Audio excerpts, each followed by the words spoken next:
하겠습니다. 오늘 성경 말씀은 신약성경 에베소서, 고린도전서, 갈라디아서, 그 다음에 에베소서가 있죠. 에베소서 6장 1절로 3절에 있는 말씀입니다.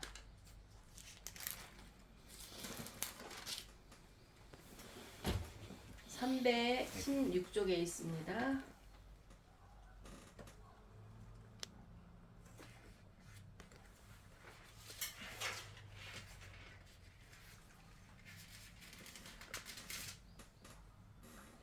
에베소서 6장 1절로 3절 제가 봉독해 올리도록 하겠습니다. 자녀들아, 주 안에서 너희 부모에게 순종하라. 이것이 옳으니라. 내 아버지와 어머니를 공경하라. 이것은 약속이 있는 첫 계명이니 이로써 내가 잘되고 땅에서 장수하리라. 아멘. 아멘. 할렐루야. 하나님은 살아계십니다. 또 하나님은 아멘. 공중에 떠 계신 분이 아니고 그냥 다들 하나님 찾으니까 나도 하나님이 아니에요. 하나님은 나의 하나님. 아멘. 우리는 항상 그것을 기억하고 그렇게 행해야 돼요. 세상에 어머니들은 많아요. 친구의 어머니도 어머니라고 그러고 어머니 많아요. 그렇지만 나의 어머니는 딱 하나인 듯이 우리가 하나님 찾아도 나의 하나님을 찾아야 되는 것을 우리는 이 시간 확실하게 고백할 수 있는 우리 성도들이 되기를 주님의 이름으로 축원합니다. 우리가 일주일을 보내면서 이번 주 5월달은 가정의 달이라고 그랬잖아요. 어린이 주일, 그 다음에 또 어버이 주일, 오늘은 두 번째 주 어버이 주일이 됐어요. 이걸 생각하면서 그런 생각이 들더라고요. 젊은 부모도 힘든 달이고 또 자식도 힘든 달이겠구나. 자식한테 내가 어버이로서 내 자녀에게 어린이날이니까 축하 선물을 해야 되고 또 내가 자녀면서도 나의 부모가 있으니까 부모한테도 인사를 드려야 되고 자식들도 5월달이면 그렇게 좋지는 않겠다.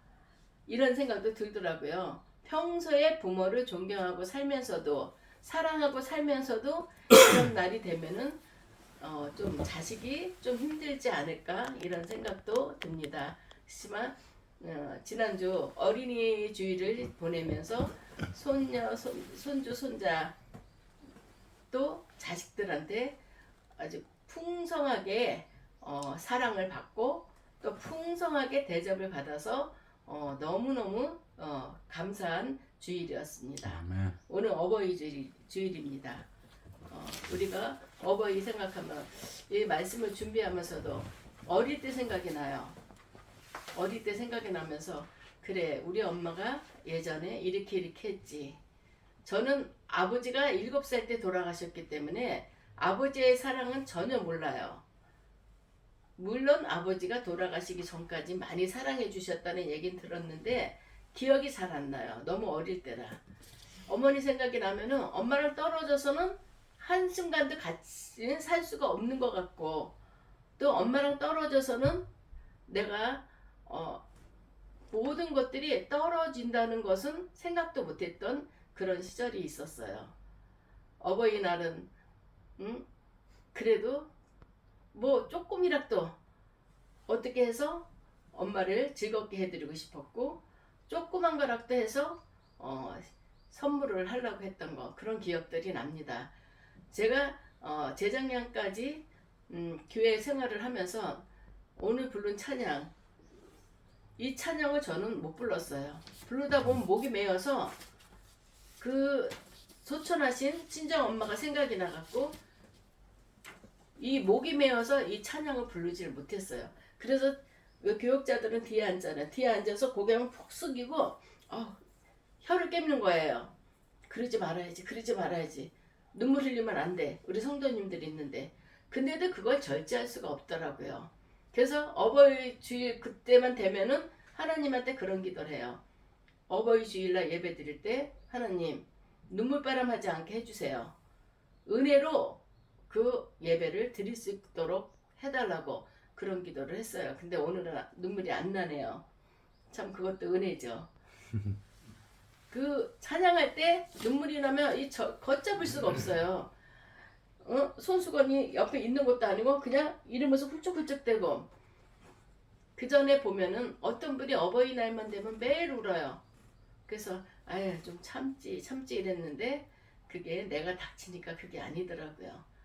뭐 잘해 부모한테 효도한 사람은 눈물이 안 나겠지만 부족한 게 많으니까 눈물이 나갖고 어버이날만 되면은 그 주일만 되면은 진짜 이걸 어떻게 해야 되나 막 어떻게 절제가 안 되니까 그랬던 기억들이 납니다.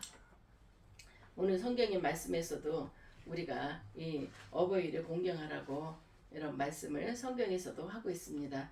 우리가 이 어버이날을 역사적으로 본다면 본래 어버이날은 어머니날부터 시작됐어요. 저희 어릴 때는 어머니날이라고 그랬어요. 근데 어느 순간에 이게 어버이날로 바뀌더라고요. 일찍이 미국 필라델피아 웹스터라는 마을에서 26년간 주일학교 교사로 있었던 에너 제비스 여사를 추모한 데서부터 이 어머니날이 유래가 되었다 합니다. 원래 1907년에 시작해서 1914년부터 공식적으로 매년 5월 둘째 주일을 어머니날로 정했답니다. 우리나라는 1973년부터 어머니날을 어버이날로 바꿨어요. 미국에서는 1916년 또 16년부터 또 6월 셋째 주일을 아버지 날로 또 정했답니다. 어머니 주일에는 자식들이 카네이션 뭐 꽂아드리고 선물을 드리지만 아버지 날은 자녀들이 아버지를 의자에다 꽁꽁 묶는데요. 그리고 자기들이 원하는 것을 들어주게 하는 그런 풍습이 있었대요. 아버지 날은 실로 아버지들이 곤욕을 치르는 그런 날이기도 했죠. 그런 날이었으면 좋겠어요.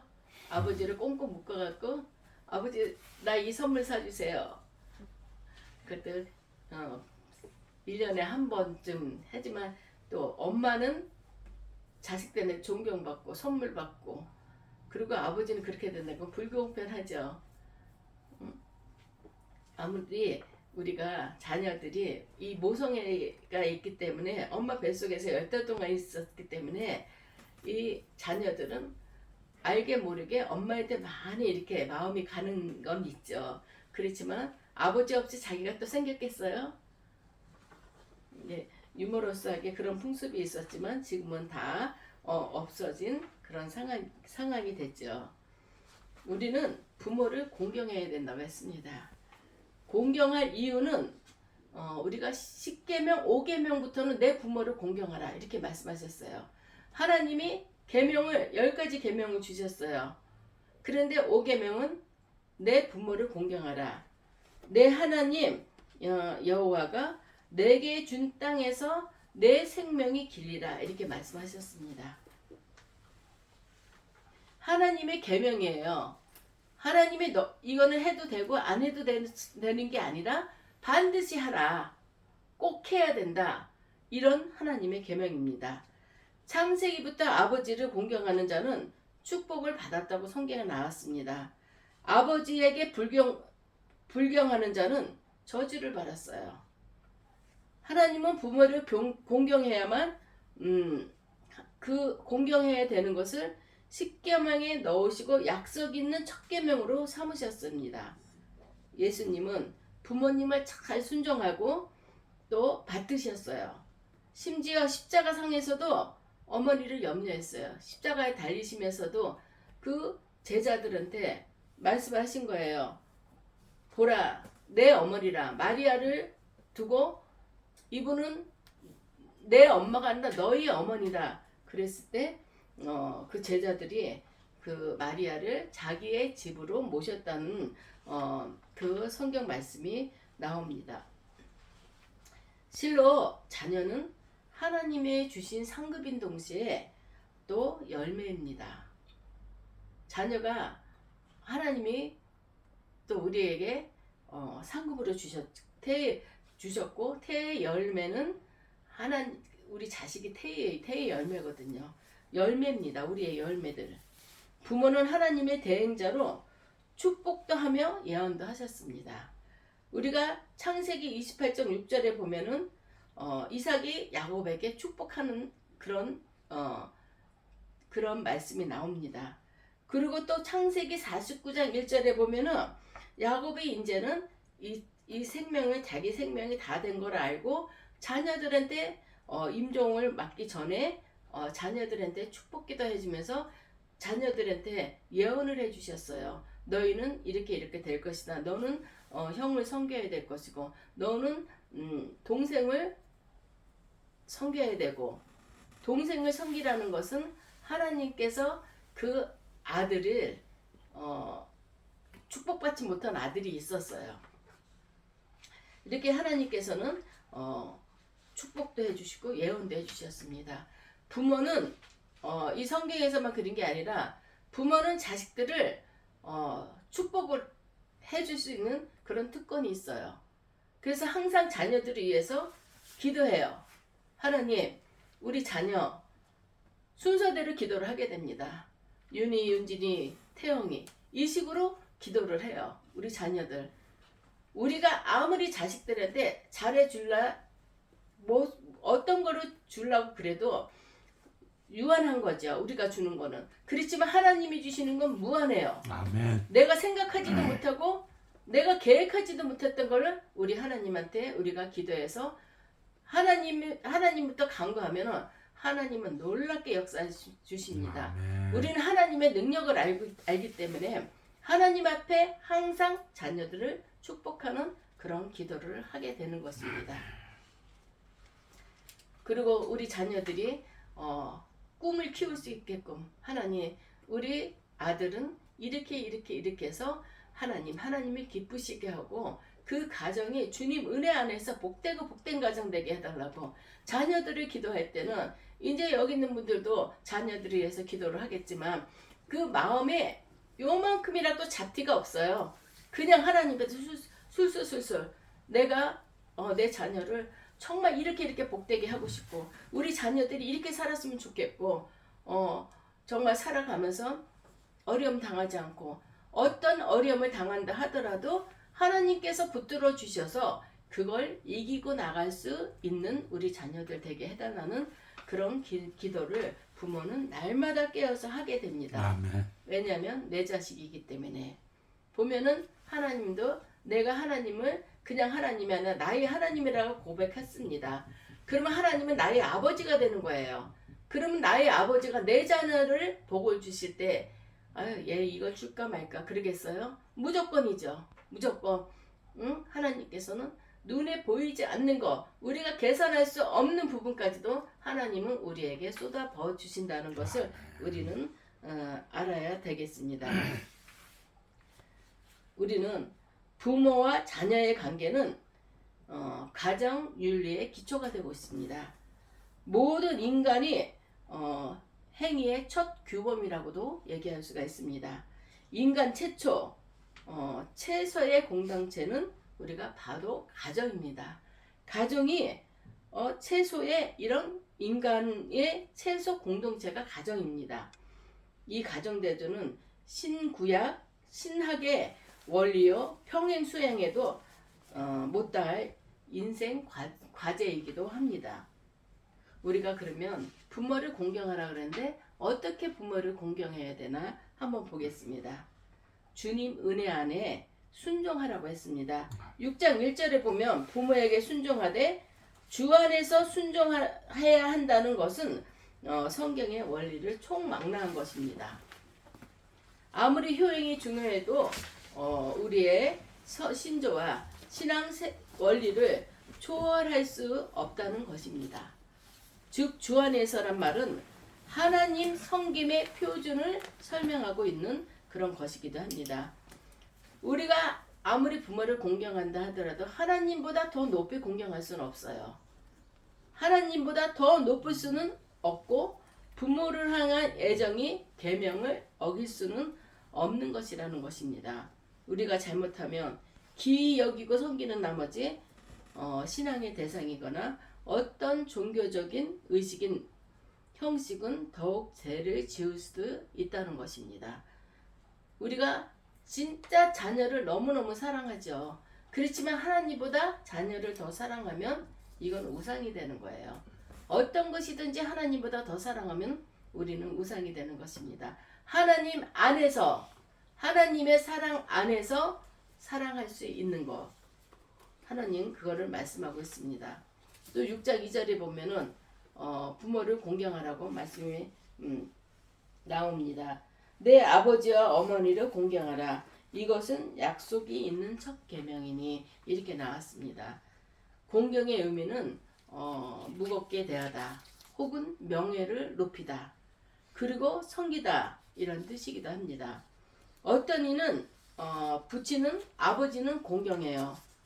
그럼하고 멋있고 아버지는 무게 있는 분으로 생각을 해요. 근데 엄마는 웬만하면은 자식들이 어떤 죄를 지더라도 엄마는 자식을 감싸줘요. 아버지한테 안 일러요. 혼날까봐. 그러니까 엄마는 좀 만만하게 보는 그런 경우도 있죠. 부모는 마땅히 자녀들로부터 사랑과 신뢰와 존경의 대상이 되어야 합니다. 엄마는 우리 엄마는 이래도 나 용서해, 이래도 엄마는 좀 감싸, 그런 식으로, 그러니까 엄마를 사랑의 대상으로, 우리 엄마는 나를 이렇게 더 사랑해, 이런 걸 생각하는 것보다도 내가 엄마는 이래도 속고 저래도 속아, 엄마를 만만히 보지 말라는 것입니다. 엄마가 자식한테는 알고도 속고 모르고도 속는다 하지만은, 그래도 부모는 자녀들부터 사랑과 신뢰와 존경의 대상이 되어야 한다는 것을 성경은 말씀하고 있습니다. 아버지를 성경에 보면은 아버지를 정말 부끄럽게 한 함이 있어요. 아버지가 노아가 술을 먹고 자는데 아랫도리를 벗고 잤어요. 함이 보고 그걸 알아서 형제들한테 아버지가 지금 빨개 벗고 자, 빨개 벗고 자, 소문을 낸 거예요. 그랬더니 그 형들은 가서 그것도 직접 이렇게 들어가면서 아버지 하체를 본 게 아니라 뒤로 들어가서 아버지를 가려줬어요. 근데 우리가 생각하면은 아버지가 술 취해서 당신이 잘못한 건데 왜 자식을 잘못했다고 하나. 그래서 함은 저주를 받았어요. 너는 종의 종이 될 것이다. 아프리카 민족, 거기 한 민족이 아프리카 쪽이거든요. 그리고 아버지 하체를 가려준 자식은 노아가 아버지가 복을 주셨어요. 이거를 볼 때 우리는 부모의 마음을 아프게 해서는 안 된다는 것이죠. 부모가 어떤 추한 행동이 있다라 하더라도 그것을 소문내고 그것을 정죄하면 안 된다는 것입니다. 형들처럼 뒤로 가서 정말 이불로 덮어주고 그 수치를 이불로 덮어준다는 것은 그 수치를 덮어준다는 거거든요. 부모는 자식한테 그런 대상이고 그런 마음을 가지고 부모를 섬기라고 성경은 이렇게 말씀하고 있습니다. 또 아버지 다윗을 죽이려 하던 압살롬은 전쟁에 나가서 말 타고 가다가 그 나무에 걸려가지고 목이 달려가지고 그러고 죽었어요. 부친의 명예스럽던 솔로몬은 성전을 완공하게 됐어요. 똑같이 압살롬도 다윗의 아들이고 솔로몬도 다윗의 아들이었어요.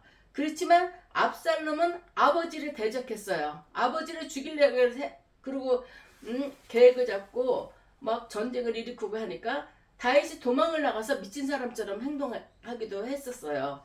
이 부모를 이렇게 업신여기고 부모를 무시했던 이 압살롬은 나무에 걸려서 그냥 스스로가 목에 매달려서 죽게 된 거예요. 그렇지만 솔로몬은 아버지 말씀에 순종하고 아버지 이름을 명예스럽게 여겼던 아들입니다.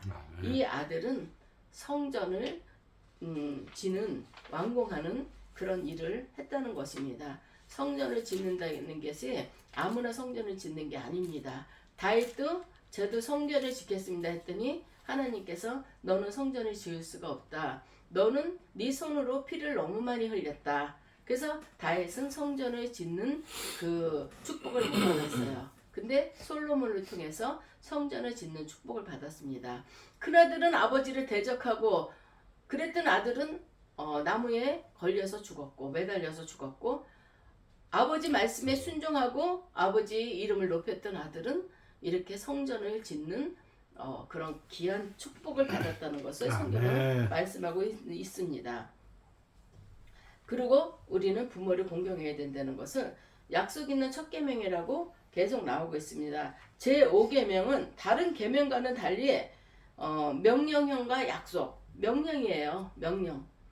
그리고 거기에 따른 축복을 강조하고 있습니다. 이는 내가 잘되고 땅에서 장수하리라. 이 한 구절은 명령과 약속 그리고 의무와 축복을 같이 강조하고 있습니다. 하나님의 약속은 신구약에 다 기록이 되어 있고 그 보증은 주의 보혈과 성령입니다. 아멘. 중국의 장개석은 자기 생일이면 어머니의 상고를 생각하고 금식했다 합니다. 전 이번에 아들 생일에 며느리로부터 장문의 그 문자를 받고 얼마나 기뻤는지 몰라요. 그래, 우리 며느리 가정교육 잘 받았구나. 우리 며느리가 그 나한테 문자를 보낸 게 그 친정 부모의 한테까지 영향이 끼치더라고요. 우리 며느리가 참 교육을 잘 받았구나. 너무 감사했어요. 그게 감격이었어요. 다 자랑했어 내가. 며느리 있는 자들한테 어저께 이제 점심 약속에서 나갔다가 난 이번에 우리 아들 생일에 우리 며느리한테 이런 문자를 받았다고. 어머, 야, 잘했다. 우리 며느리 이런 거 없어. 그래서 네가 교육을 못 시켰지. 그랬더니 어머, 그런가? 나는 그냥 지들끼리 편하게 살라. 그래서 편하게 살아도 그 누리라는 건 있어야 되는 거다. 자유가 무조건 자유가 아니에요. 방종하면 안 되거든. 그 틀이 있는 거예요. 그 안에서. 그래서 그거를 우리 친구들한테 자랑을 했어요. 우리 며느리는 이렇게 행동을 한다. 내가 교회 사역을 할 때 어느 날 꽃다발이 왔어요. 꽃바구니가. 그래서 담임 목사님한테 이거 무슨 꽃바구니니까 오늘 제 생일이거든. 지 생일인데 엄마한테 꽃다발 갖다 주는 거야. 어머니 저 놔주시느라고 고생하셨죠? 고맙습니다. 인사로 온 거예요. 케이크랑 꽃을 어머니한테. 그래서 대단하다. 정말 우리 며느리, 우리 아들도 그랬으면 좋겠다. 근데 결혼해서도 계속 하더라고요. 아들 며느리가 찾아와요. 교회로 와서 인사를 하고 엄마 식사를 대접하고 그리고 가더라고요. 그런 거 보면서 그게 습관은, 좋은 습관은 내가 만드는 거예요.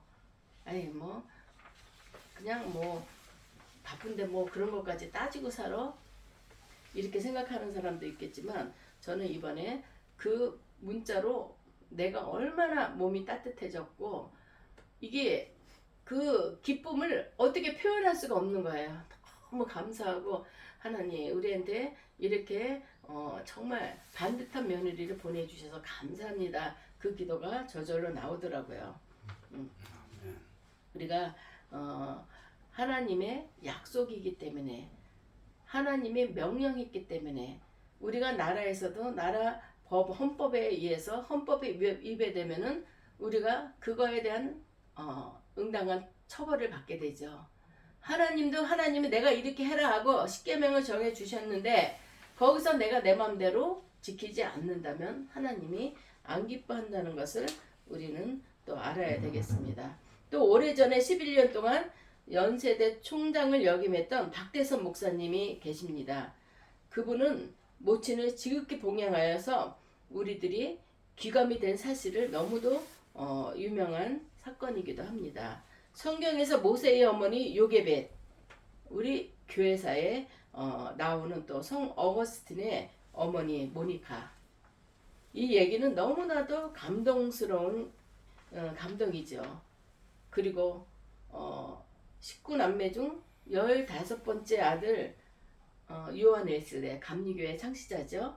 세계의 부흥사를 키운 수산나는 길이길이 빛날 그런 모친상이기도 합니다. 우리가 보면은 참 그러잖아요. 세계를 다스리는 사람은 남자라고 그러죠. 요새는 여성상위 시대 여자들도 많이 대통령 후보에 올라가기도 하고 또 정부 중요 일들을 중요 직책들을 맡고 이러지만 대부분은 세계를 다스리는 사람은 남자다. 그렇지만 그 남자를 다스리는 건 여자다. 이런 말이 있어요. 그거를 우리가 어릴 때 그냥 농담 삼아 했어요. 근데 그 남자를 다스리는 분은 여자다 했는데 그 안에 남편한테는 여자겠지만 자식한테는 어머니다. 이 성경을 보면서 그 생각을 했습니다. 결론을 내리자면 요즘 젊은이들은 효도의 이론과 이치는 알아요. 직접 실천하는 모습은 정작 찾아보기 힘듭니다. 통장으로 돈이나 찔끔 넣어줘. 어머니 바빠서 못 가요. 엄마 나 바빠서 못 가. 자식들한테 부모는 그 자식들의 얼굴 보기만 해도 좋은 거예요. 빈손으로 와도 내 자식들 얼굴 보는 거. 집에서 있으면서도 전화하고 싶어요. 자식들한테. 근데 지금 일하는 시간인데 방해되면 안 된다. 참아요. 그다음 어쩌다가 전화가 한 번 오면은 너무너무 좋은 거예요. 그 목소리 한 번만 들어도 너무 기쁘고 즐거운데 그 목소리 들려주기도 우리 자식들은 참 힘든가 봐요. 그래도 우리 자식들은 감사하게 남의 자식과 비교한다는 건 그렇지만 비교 대상이 아니고 잘하고 있어요. 엄마한테 목소리도 들려주고 또 어떻게 지내나 엄마한테 들려준다는 것은 내가 또 아빠한테 그대로 전하고 딸이나 아들이나 참 그래도 가정 중심으로 우리 가족 중심으로 이렇게 살라고 애쓰고 힘쓰는 걸 보면은 하나님 앞에 저절로 하나님 감사합니다. 감사합니다. 이 말이 저절로 나오게 됩니다. 가정 안에서의 도덕과 창조 질서가 무너졌기 때문에 자식이 부모를 무시하는 거예요. 우리는 가정에서는 도덕과 창조 질서가 무너지면 안 돼요. 그게 무너지면 가정이 무너지는 겁니다. 요새 재밌게 금요일 토요일 되면은 수사반장을 해요. 그걸 보는데 어제 프로에서는 자식이 부모를 죽여요. 그걸 보면서 그게 1958년도부터 있었던 내용을 또 다시 또 나오는 거거든요. 그걸 보면서 질서가 무너지고 도덕이 깨지니까 그런 일이 생기는 거. 어디 자식이 부모를 죽인다는 건 얼마나 끔찍한 일이에요. 상상도 못할 일인데 그게 그때 시대에도 그게 벌어지고 있었던 겁니다. 그 가정은 정말 이런 게 질서, 도덕과 창조 질서가 무너졌기 때문에 이 흉악한 죄들이 생기는 거다 싶어요. 이런 문제를 해결하는 유일한 길은 부모가 먼저 효행의 변을 자녀들에게 보여줘야 된다는 것을 우리는 알아야 되겠습니다. 우리가 자녀를 나는 부모한테 제대로 못하면서 자녀들한테 너는 이렇게 해라. 나는 니들한테 대접을 받겠다. 이거는 하나님의 법칙에서 있을 수가 없어요. 어릴 때는 애들이 그냥 어버이날이니까 우리는 이렇게 해야 돼. 형식적으로 할 수 있어요. 그렇지만 자식들도 이제 생각이 있고 자아가 있으니까 자기들이 나름대로 판단해서 부모님도 저렇게 하는데 이런 식으로 변질이 되거든요. 그러니까 자식을 탓하기 이전에 내가 먼저 나에게 정말 불효하고 이런 자식이 있다면 나를 먼저 점검을 해야 되겠죠. 나를 먼저 점검을 하고 내가 먼저 회개를 할 때 모든 것들은 원위치를 찾는 것입니다. 가장 먼저 해야 될 효행은 바로 효도관광이나 묘를 가서 성묘 가서 절을 하는 것이 아니라 부모의 영혼, 우리가 죽음 뒤에는 반드시 심판이 따르는 것이고 또 심판 뒤에는 우리가 어디로 가는지가 결정이 내려지는 거예요. 천국에 가는지 지옥에 가는 거. 우리가 이것을 먼저 생각해야 되는 거예요. 부모님 살아계실 때 효를 다하는 것도 참 훌륭한 일이죠. 그렇지만 우리 크리스천들은 우리 부모도 같이 천국 가야죠. 자식은 믿는데 부모가 안 믿어요. 그러면 나만 천국 갈 수는 없잖아요. 부모님한테 맛있는 거를 사드리고 효를 다하고 돌아가셨을 때도 뭐 제사를 지내고 뭐 성묘를 잘 다니고 다 필요 없습니다. 부모가 이 땅에 생명이 붙어 있을 때 예수 그리스도를 나의 구주로 고백할 수 있게끔 해주는 것도 아멘. 자녀들의 제일 큰 급선무라고 생각합니다. 우리가 5월 가정의 달을 돌아보면서 내 가족들, 내 부모들, 내 형제들 사랑한다면 사랑 안 하는 사람 없을 거예요. 우리 한국 사람들은 이 피를 참 소중하게 여겨요. 내 피부치들.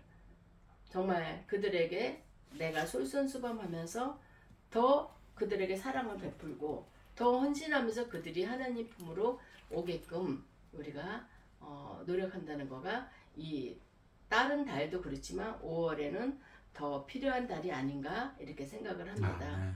여기 모인 분들 내 자신만이 아니라 많은 사람을 그 영혼을 구원해서 하늘나라의 상급이 가득가득 차이는 우리 모두가 되기를 주님의 이름으로 축원합니다. 아멘. 기도드리겠습니다.